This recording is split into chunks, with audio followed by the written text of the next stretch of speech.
चलिए student start करते हैं। एक्सरसाइज 4.1 का सेकंड पार्ट है दोस्तों। सेकंड पार्ट क्या कहता है आइए देखते हैं।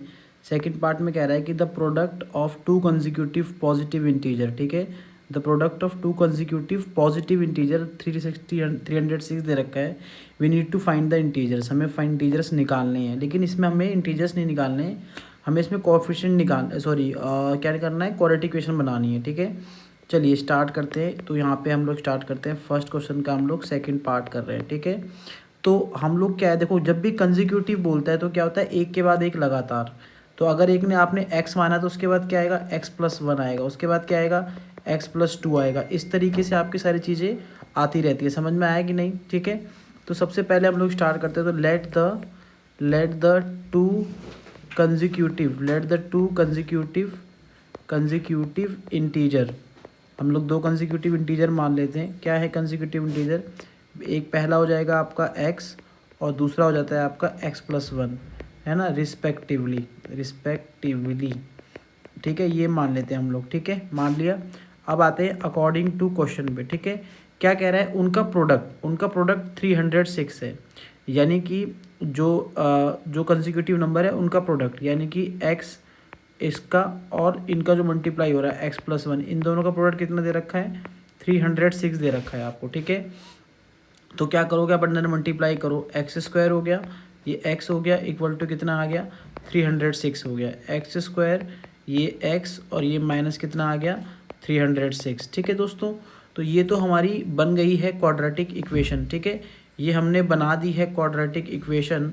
और अब हम लोग क्या करेंगे यहाँ पे, अब हम लोग करने वाले हैं आगे की तरफ सॉल्व करने वाले हैं। इसको सॉल्व कर देते हैं। यहाँ तक हमारा आंसर हो गया एनसीईआरटी का, ठीक है, लेकिन मैं इसको आगे सॉल्व करूँगा क्योंकि मैं आप लोगों को और क्वेश्चंस को प्रैक्टिस कराना चाहता हूँ, ठीक है। तो ए की वैल्यू कितनी हो गई यहाँ पे 1, ठीक है, बी की वैल्यू कितनी हो गई 1, सी की वैल्यू कितनी है यहाँ पे -306।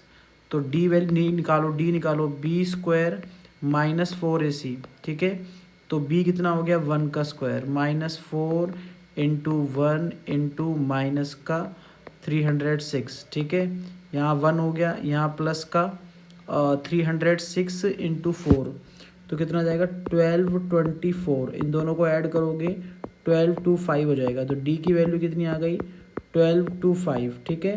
अब हमारे पास एक फॉर्मूला होता है x = -b ± √d/2a, -b 1 हो गया, प्लस माइनस √d कितना आ गया आपके पास 1225, 2 × a 1 हो गया, ठीक है।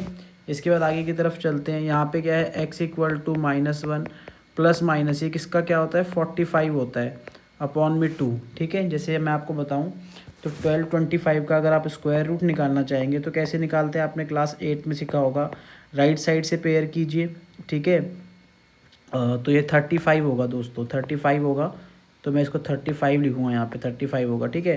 3 3 × 9, ठीक है, और ये होगा आपका 325। तो ये जितना यहाँ लिखा उतना वहाँ लिखा, यहाँ पे 5 लिखा, यहाँ पे 5 लिखा, तो ये 325 है ना, आ गया। तो हम क्या करेंगे यहाँ पे, आइदर करेंगे यहाँ पे हम लोग, ठीक है।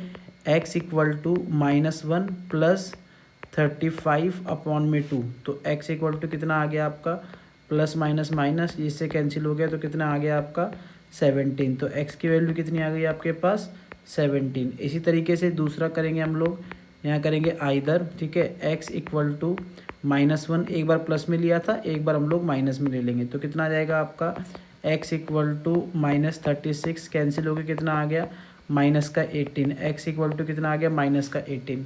अब देखो हमें बोल रहा था पॉजिटिव इंटीजर, ये क्या आ गया हमारा नेगेटिव, तो ये नंबर कैंसिल हो जाएगा और माना क्या जाएगा 17 माना जाएगा, है ना। तो फर्स्ट नंबर क्या था हमारे पास x था, और x कितना आ गया हमारे पास 17, और सेकंड नंबर हमने क्या माना स्टूडेंट्स, सेकंड नंबर था x+1, तो वो कितना आ जाएगा हमारे पास 17 + 1 विच इज़ इक्वल टू 18। समझ में आया। तो इस तरीके से हम लोग क्वेश्चंस को करते हैं, ठीक है। अगर आपको समझ में आया हो तो मेरे चैनल को लाइक एंड सब्सक्राइब करें और कमेंट में जो भी आपके क्वेश्चंस हैं वो मुझे पूछें।